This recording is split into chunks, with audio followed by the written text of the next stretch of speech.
Bismillahirrahmanirrahim. I am going to present my research on the finding that sects are forbidden by God in the Holy Quran. I refer to chapter 6, verse number 153, which says, Wahaza Kitabun. This is the book. The book means the book of law given by God. Anzalnahu Mubarakun.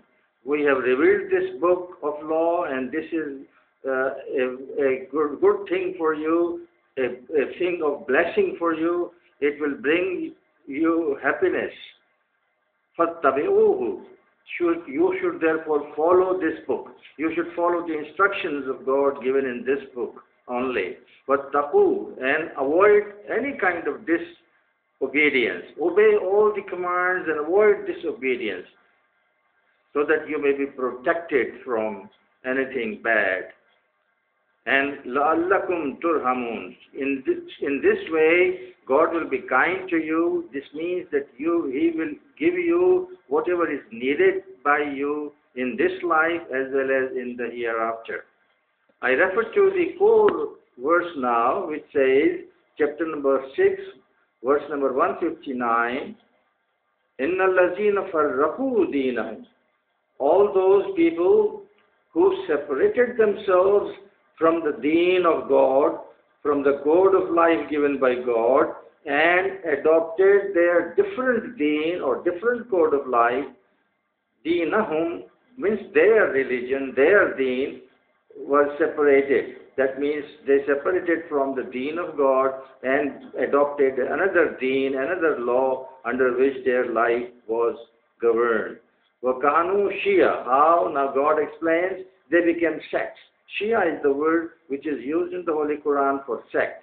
A sect is a group of people which have something in common as belief and who follow one leader. For example, the first political party in Islam was Shi'an Ali. They followed Ali, Hazrat Ali, and therefore it was named as such. And the first sect also was Shia, which means a sect which have separated themselves from others, that following the Quran only, and they have their own beliefs and they follow their own leader, and their leader was Imam Jafar. In this way, every sect has its own leader. Ahle Hadith follow the Hadith. Hadith is their leader. Or Barelvis follow Hazrat Ahmad Raza Khan Barelvi. Devbandis follow the Madrasa of Devband in India. That means the briefs or the doctrines issued by them. So Shia means a sect. And in Arabic, it may be a sect of political parties, or it may be a sect of religious parties. So, lasta minhum. God says that the Holy Prophet, the Messenger of God, has nothing to do with them. Now this means that they don't remain true followers of the Quran. They don't remain true believers in the Quran according to God. And fishai, nothing is concerned about them. That means the Prophet and the God has no concern with them. See how they have been deprived of all the blessings of God if they join sects or declare to be a member of any sect. And then we go to some other verses which directly or indirectly refer to this topic. For example, chapter number 2, verse number 39 says, وَالَّذِينَ كَفَرُوا. All those who have first accepted the instructions of God, messages of God, but now they have refused to act upon them, they have refused to follow them, that they are known as kafaru. That means disbelievers, and they're therefore not doing what they were asked to do. Kazzabu, and they also said that this was not the truth. The truth was what they are following now. So this Quran is not accepted as a true book or a right book or the right instructions. Kazzabu bi ayatina. God says, if you deny our messages, if you don't accept them, or if you don't act upon them, that means you have done a kufr, a refusal to act upon our instructions. Ulaika ashabun nar. And God says such people will be punished and they will be put in the fire, hellfire. hum fiha khalidun, and they will remain there forever. This is destruction. Destruction in this life and destruction in the hereafter. Now I go to chapter 3, verse number 80, which says, I quote, وَلَا يَعْمُرَكُمْ أَن تَتَّخِذُوا لِلْمَلَائِكَةَ وَالنَّبِيِّينَ أَرْبَابًا. The problem of the sects is that they are denying this fact of God, this instruction, that God said that you should not adopt any other master. You should not become a servant to any other man, any other person, even he may be a prophet of God, Nabi, or he may be a Malaika, that means they may be the forces of God, called Farishta in Urdu and Farsi. So you should not take them as your masters, and you should not obey them. You should not do anything like that. And the messenger of God never orders you to become slaves of some other person other than God, servants of some other person in the God. And these sectarian people are actually servants of their leader, or the servants of the policies of their party or religious sect. Now I go to verse number 86, chapter number 3. And here 86 says, and I quote again, كَيْفَ يَهْدِ اللَّهُ قَوْمًا. God will never guide rightly those people. That means that they will not be guided rightly by God. Because they have been given a choice to choose between the guidance of God and the guidance of Satan. Kafaru, all those who have refused to act upon the instructions of God, that means God will not guide them because they are guided by their own desires and their own opinions and their own beliefs, different from the Holy Quran. Ba'da imanihim.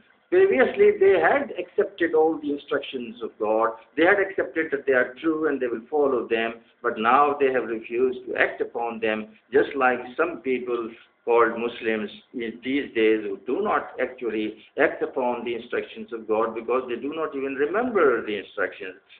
Sometimes they do not even know the instructions. They know everything other than God's Quran. And God further says, Anna Rasul Haqqun. They had themselves witnessed, Shahidu. They had become witnesses that the messenger of God was right and truly sent by God. وَجَاءَهُمُ الْبَيِّنَاتِ. And he came to them with clear instructions from the God given in the Holy Quran. They have clear instructions given in the Holy Quran. So the Quran, the set of speeches given by the messenger of God, by the instructions of God, by the orders of God. Now I refer to chapter 3 and verse number 102. It says, Ya ayyuhallazina amanu, all those who have accepted the messages of God given by Muhammad the Prophet in this Quran, the set of speeches, attaqullah, don't ever disobey God's instructions. Don't avoid disobedience of God. That means you must obey all the instructions given and accepted by you in the Quran, given in the Quran and accepted by you as a Muslim or a Mu'min. And then God says, Haqqa tuqatihi, you should obey rightly as it should be obeyed, without any doubt. وَلَا تَمُوتُنَّ إِلَّا وَأَنْتُمْ مُسْلِمُونَ. Muslimun means obedient people, obedient to the instructions of God given in the Quran. So if you are a Muslim, you should remain an obedient person, obeying the instructions of God in the Quran till your death. This is what God says. Then we go to chapter 3, verse number 103, which says, وَأَتَسِمُوا بِحَبْلِ اللَّهِ. God's Quran, the book of law, is compared with a rope. Just as if you catch hold of the rope, you hold fast the rope when you have to travel or when you have to go up in the mountain, so you are saved from that problem. And in the same way, you should remember the instructions of the Quran, you should stick to it, and you should follow these instructions. And if you do that, then God says, Jamiyan, all of you together, you should follow the Quran. وَلَا تَفَرَّقُوا, and don't separate yourself from the Quran. Never follow any other than Quran.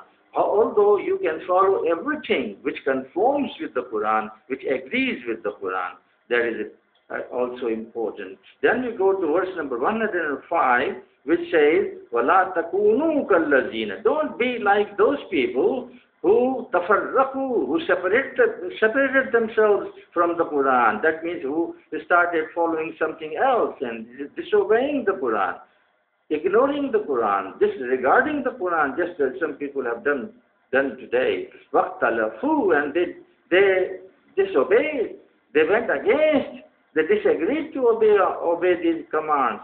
اختلفوا means to oppose these instructions, to do differently. من بعد ما جاءهم البينات, although clear instructions had come to them in the Quran from God. وَأُولَٰئِكَ هُمْ عَذَابٌ عَظِيمٌ, and they will be greatly punished.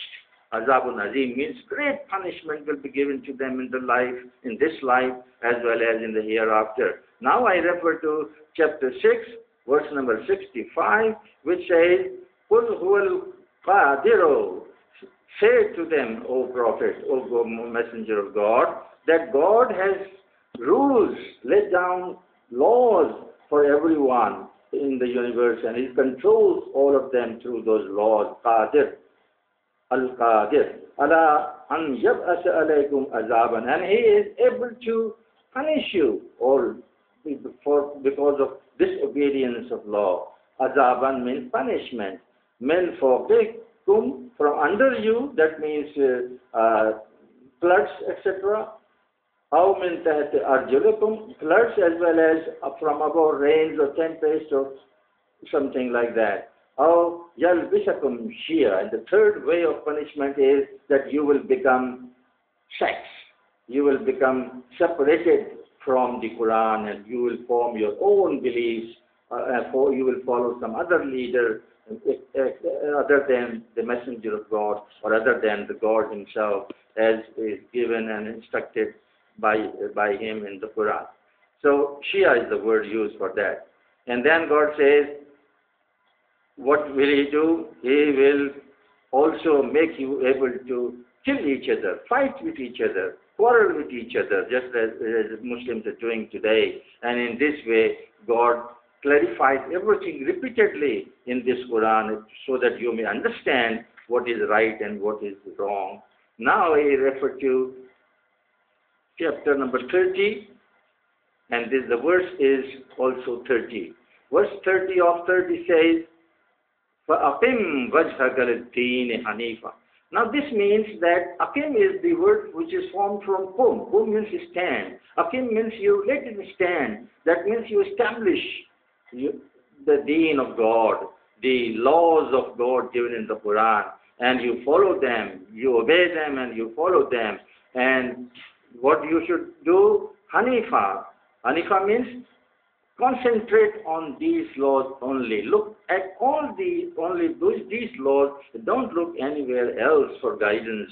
And then God says in this verse, ذَلِكَ الدِّينُ الْقَيِّمُ, this is the right code of life which you should follow. This is the true code of life which you should follow, given in the Holy Quran. If you follow this code of life given in the Quran, then you will have happiness in this life, you will have prosperity in this life, and you will have happiness and prosperity in the hereafter, called Al-Jannah. Jannah means the garden of peace and prosperity.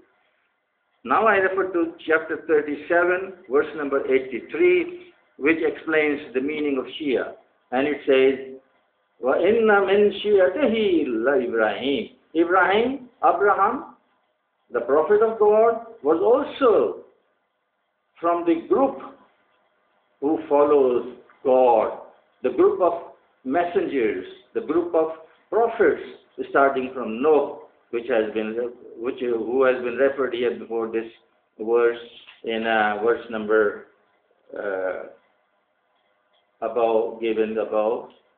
Let me find the verse. He is first of all talking about Noah, and then he talks about other prophets. So what I want to say is that there is only one group a group of all Muslims together.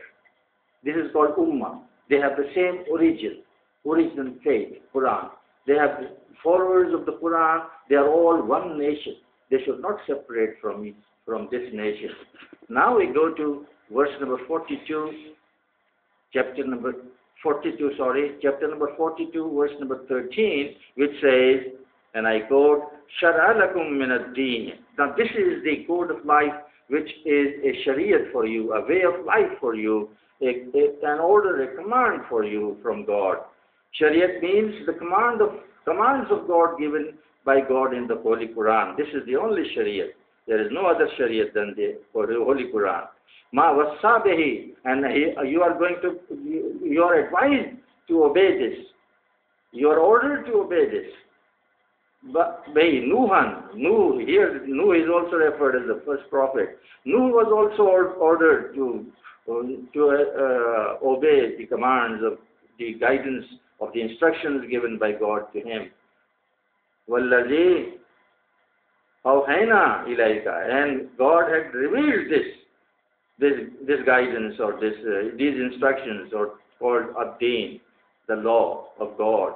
Wama, and then God said, what was the order? An aqimud-din, that you should always follow the code of life given by God in the instructions of God, called kitab, al-kitab. This is also called ad-din. So deen is not outside the Holy Quran. And then God says, "Wala tatafarraqu fi," and you should not separate yourself from this code of life, from the Quran. Always stick to the Quran, follow the Quran, and you will be happy. All your problems will be solved. If you think that you have any problems which you face, you just write to me at ljsamma@hotmail.com or ljsamma@yahoo.com, and I will answer you from this book, the Holy Quran, because of my research and findings, and I will prove that all problems can be solved. For example, God does not ask you to form different political parties or religious parties. And I can give you examples that those who follow and are members and supporters of one religious party called sect or firqa in Urdu and Farsi, because firqa in Arabic does not mean a sect. Firqa means only a group of people amongst the nation, amongst the mu'mineen. They are part of the mu'mineen. They have the same beliefs. So they are not different. They are not firqa. Shia is the firqa. Anyway, what I want to say is that they follow their own policies of the leader. For example, the political party leader will order them differently from the orders of the Quran, from the commands of the Quran, according to his interests of the party's interests, I mean. And you have seen many examples like that. And there are many sectarian people who are asked by their leaders to kill other people belonging to other sects. And you know what happens. Killings are going on. In the same way, political party leaders order differently. And there are always clashes between the political parties. Thank you.